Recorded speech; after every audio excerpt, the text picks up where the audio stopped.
So Ollie, congratulations, winner of the Innovation Award for the Safest Place to Work Awards 2018. How does it feel? Really cool, actually. Particularly, we weren't expecting something like this. It's always quite nice to get some recognition for stuff that you're doing when you don't necessarily sort of put it out there. So yeah, it was really good, quite humbling, very good.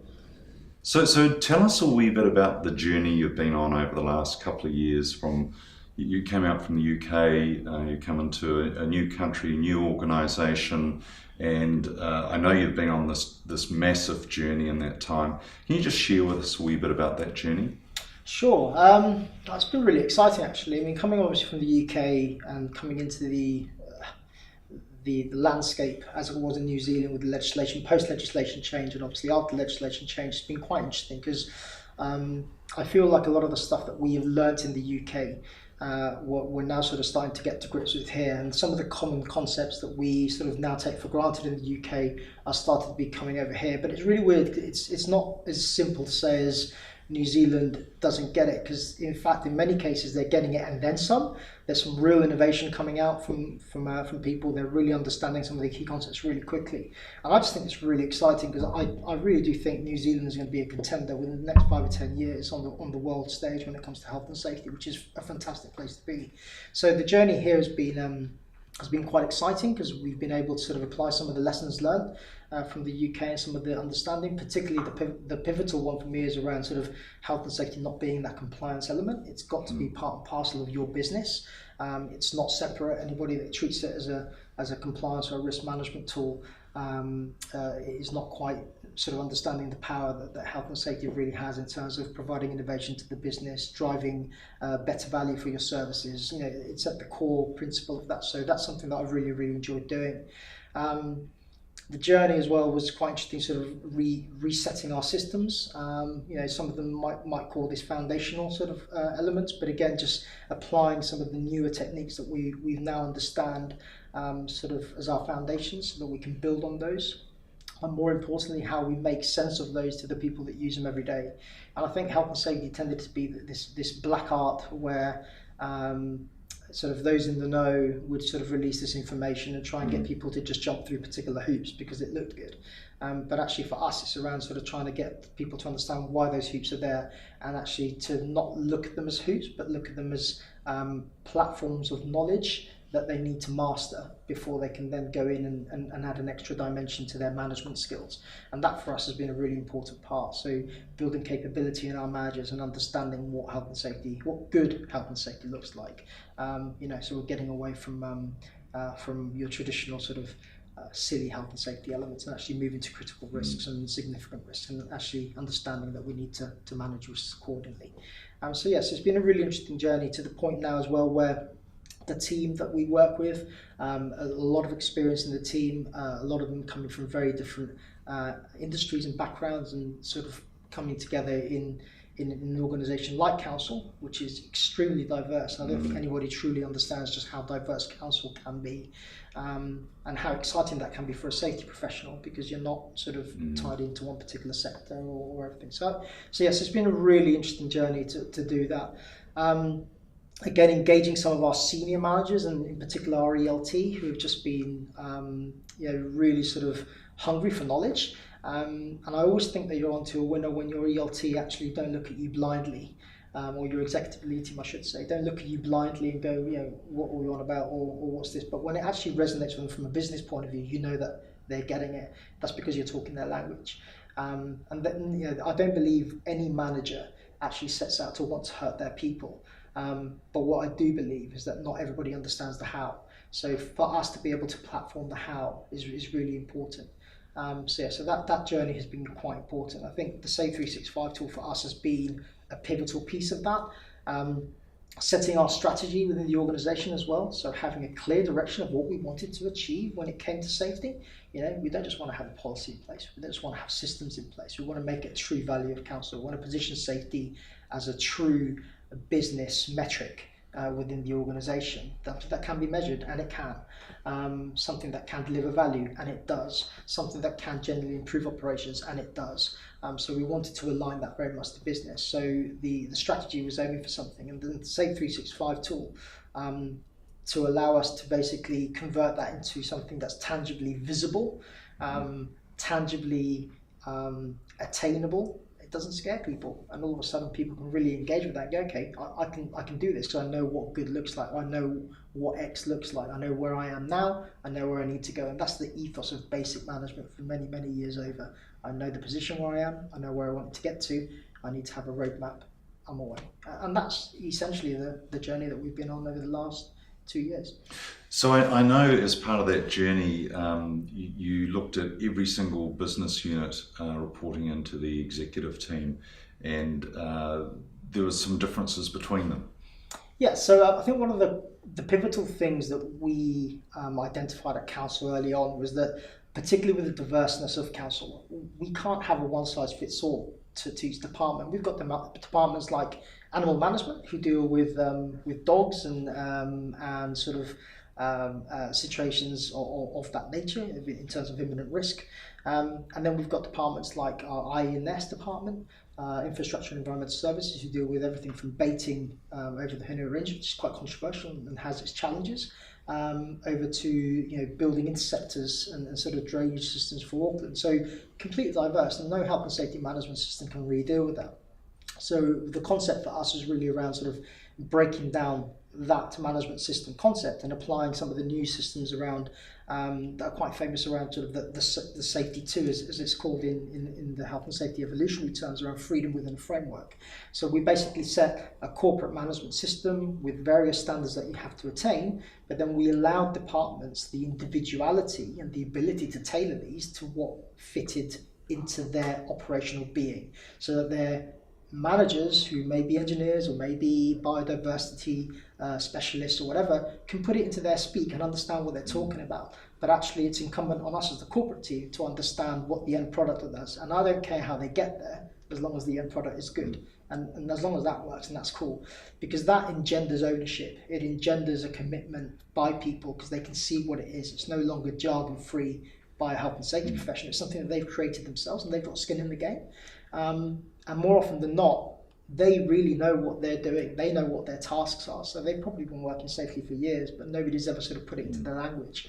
And all of a sudden they're able to say, oh, but don't we do that? Oh, yeah, we do. Well, doesn't that fit that? Oh, yeah, it does. So all of a sudden they're essentially going, oh, cool. So this is how this fits into this safety or this risk assessment piece. And all of a sudden you're getting that richness, and you're getting them buoyed because they're thinking, actually, well, we're not that bad as we were made out to be in the past when we had an old WSMP audit and we were told we're X or we're Y. We were actually never asked, or never understood the questions to be able to answer them effectively. So that's really quite important.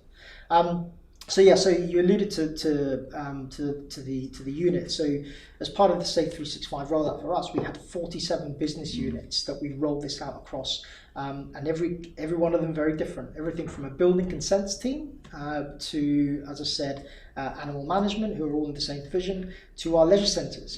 So we completely roll that out, but we gave every one of those the ability to sort of look at health and safety and see what that meant for them and what their risks were and what their controls were and what the training was for all those people. And following the tool just allowed us to basically get 47 sort of GMs essentially completely across their area. And I would argue, why do they need to be across the council area?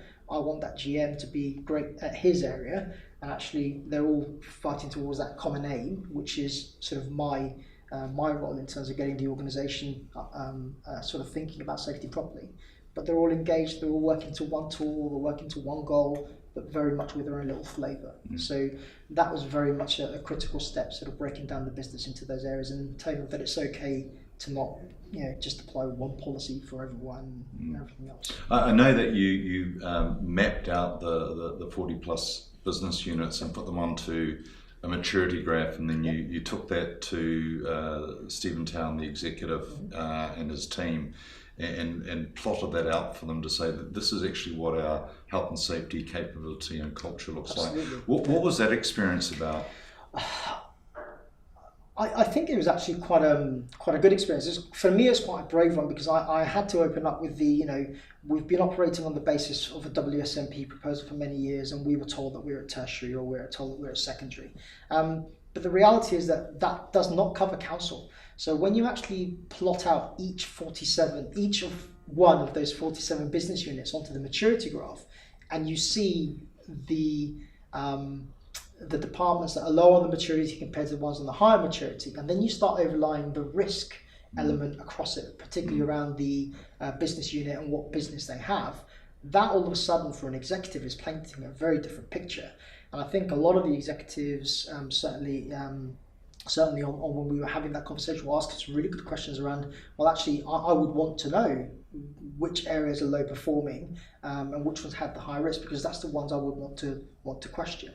And some interesting ones as well. And our chief exec, who's quite passionate about health and safety, said that to a degree that's important, but also he wants to ensure that every one of those departments were doing health and safety to the best of their ability. So, for example, our libraries, you might think, oh, libraries are quite low risk, and generally they probably are. They have got some challenges. But again, our chief exec, being an officer under the legislation, also wants to ensure that they are still doing something to protect our people. Because health and safety transcends for me compliance. Health and safety for me is around getting engagement from people by showing them that they're valued at work and that we don't want to harm them when they're at work doing our work. So for us, it was a really, really easy conversation to have at ELT. But yes, it was a really powerful demonstration to show them that, you know, we're not all the same. And we're not all on the same sort of health and safety journey. So I think it was really powerful to get that across. One of the things you said to me is how everyone's responded to that and become, you know, more engaged around health and safety. But some of the exec have even got a step further. And I remember you mentioned to me about Dean and his area and what they've done there. Would you like to share that with us? Yeah. So again, I think innovation spurns innovation, definitely. And you know, we've got some extremely bright people in the business, far brighter than I. And I think when they see something like this so clear in its approach, you know, their business mind then takes over. So we've had a really good experience with the commercial and finance team in Dean's section. So Dean is our COO. And his commercial and finance team do everything from the budgeting of the ops team to the performance metrics. And they saw an opportunity to move from the only health and safety indicator they were tracking, which was lost time injury, essentially how many times have we failed, to basically saying, well, actually, how prepared are we to be able to do health and safety successfully? They liked the conversation starter that provided. They liked the positive framing around safety that gave their people. And also that spurred us into thinking, well, actually, we could align this to our health and safety strategy corporately, because it's a really visual way of doing that. So we've ended up aligning the actual index or the performance of those business units into our corporate strategy. So we are now able to sort of track not only the movements in each of the modules, but the overall index, but also they're tracking it sort of as you were on a sort of graph. But you can see sort of the high level goals that we're trying to get to as an intermediary in terms of getting to the compliance element, but also higher than that where we want to be as a leading organisation in health and safety. And that's all part of, for example, in the ops world at the moment, it's part of their one-page A3 dashboard, which they run the entirety of the ops division of.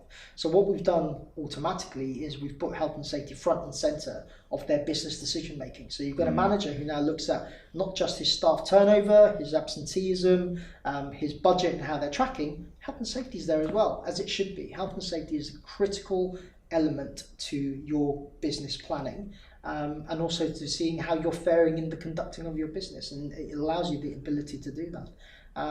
So it was really, really powerful to get people sort of clicking onto that fact really early on, and then having the ability to take that on even further than what I originally visualized myself. So, you know, that brings us closer together as an organizational body. We're collaborating, we're working together, and we're really sort of getting the benefit of that collaborative working. So what have you seen in that 2 years in terms of change and engagement and ownership and accountability? Man, it's just I'd say it's off the chart. I mean, it really is. From a conversation where you know, you talk about health and safety, and you wouldn't see it, but you'd see the eyes rolling into the back of the skulls, and like, here we go again. You know, to the conversation on let's put health and safety as number one priority on the agenda. It's like, well, okay, is it really the number one priority, or does it just have to be an equal business priority to everything else? So for us, that change is palpable in the business. We've got GMs who are now sending proactive email to their entire teams. And these are people who lead 500-600 people strong departments, who are feeling empowered to be able to send an email communication to all their people saying, hey, this is how we're doing on our health and safety performance. These are the areas that we want to improve upon. These are the areas that we're not doing that great upon, and this is where I need your help to work. That completely changes the conversation, because you've got that leadership element actually doing that pull, or that push rather. Obviously from our point of view as well, the bit that we're also trying to do is to try and get the same sort of momentum going from the bottom up. And that's obviously part of our other programs around our staff engagement, getting people engaged in sort of health and safety, our recognition programs, the behavioural change programs that we have in place.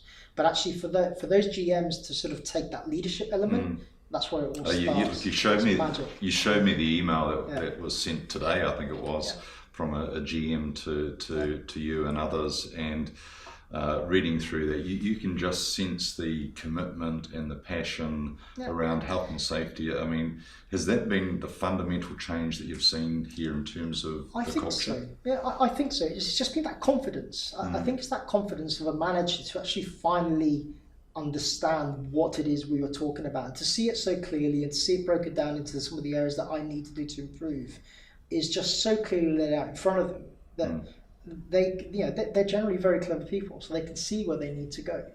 So it is truly demystifying health and safety for a lot of people. And like I said at the beginning, I don't think there are any managers that want to harm their people during work.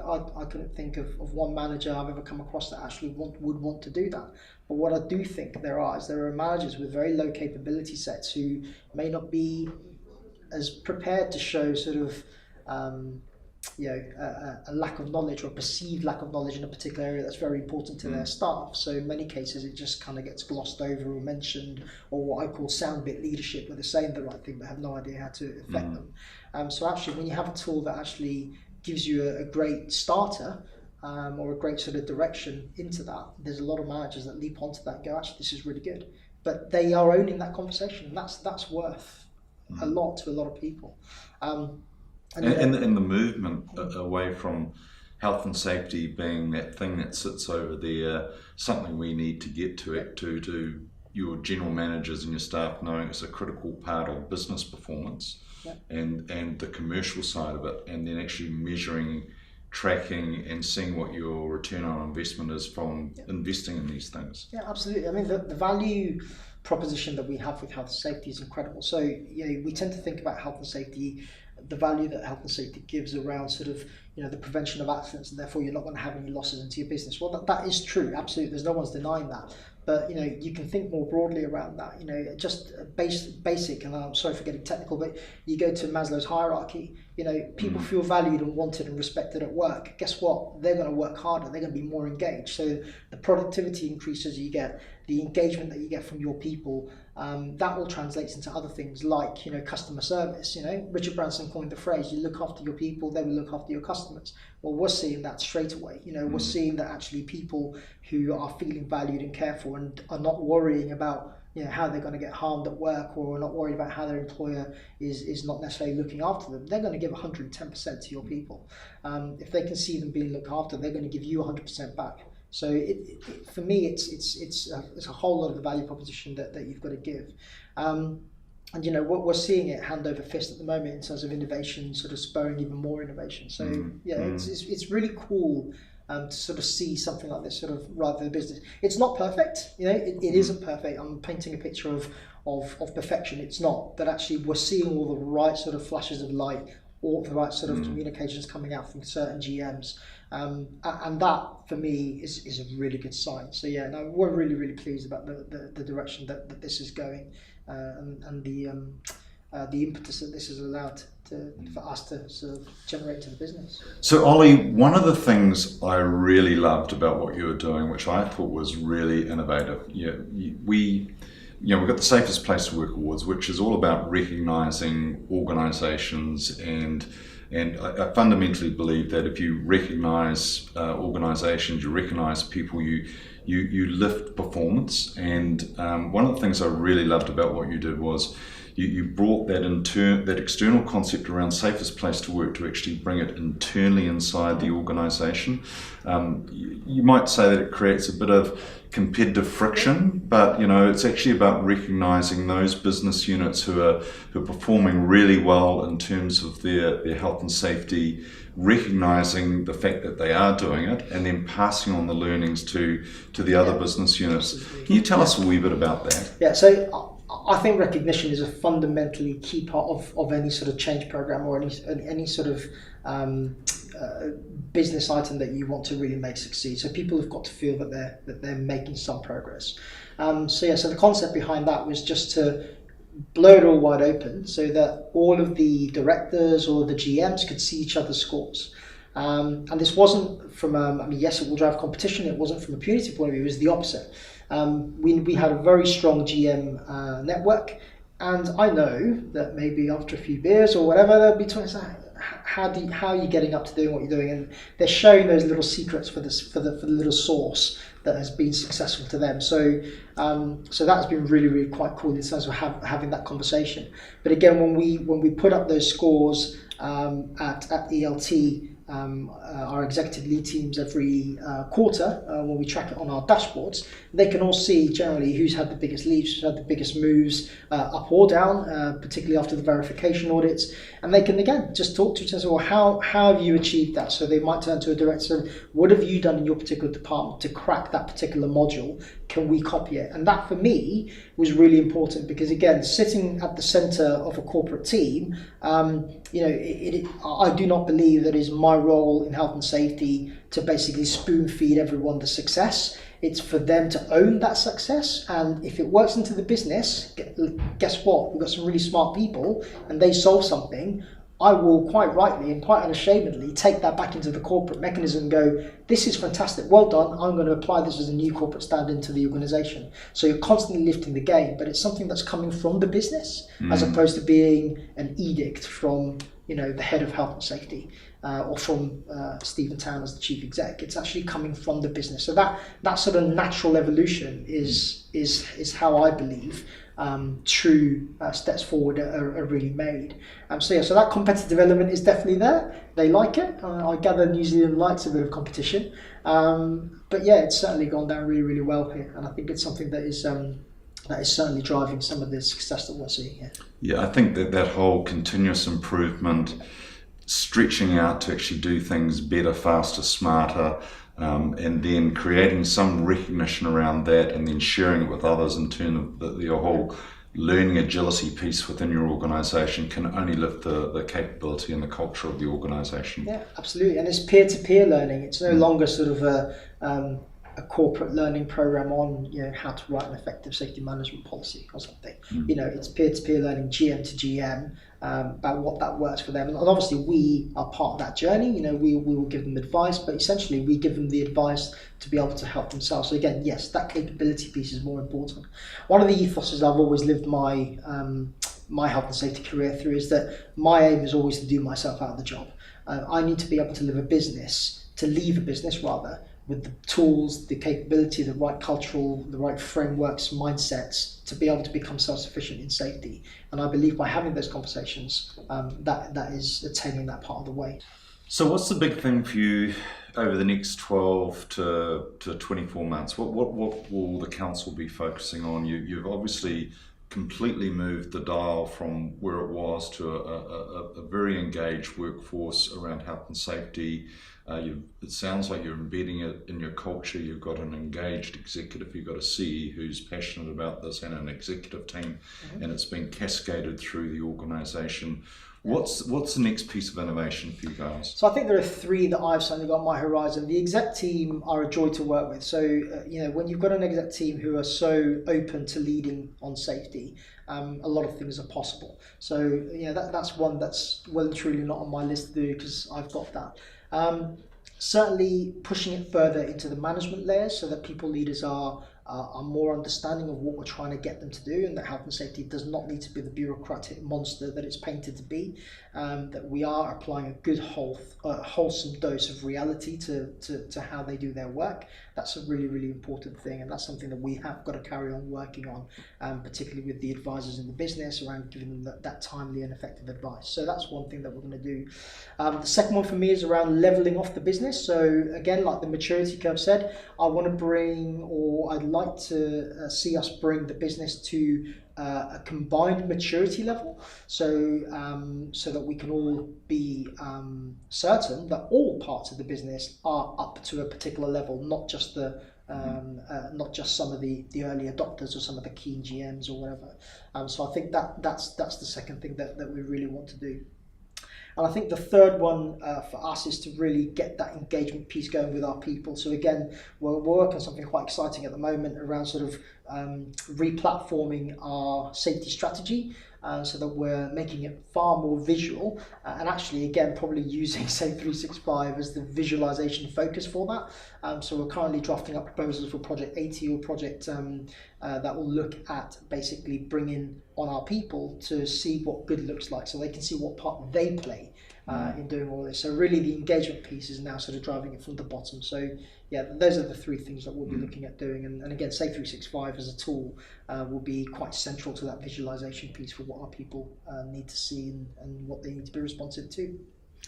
So Ollie, the largest local authority in the Southern Hemisphere, it's a big complex beast with multiple moving parts, and as you mentioned, from sort of office worker environments, libraries, right through to park and rec and dogs and a whole bunch of things that councils are responsible for, and it is a big local authority, there's no doubt about that, and you've obviously moved the dial quite considerably, and you've been innovative in your approach and doing things differently and having the courage to do that. So congratulations, well done on the Safest Place to Work award this year around innovation.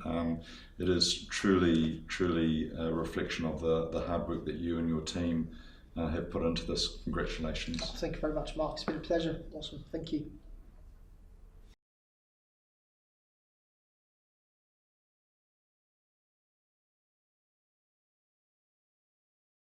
Safe365, intelligent health and safety software for business.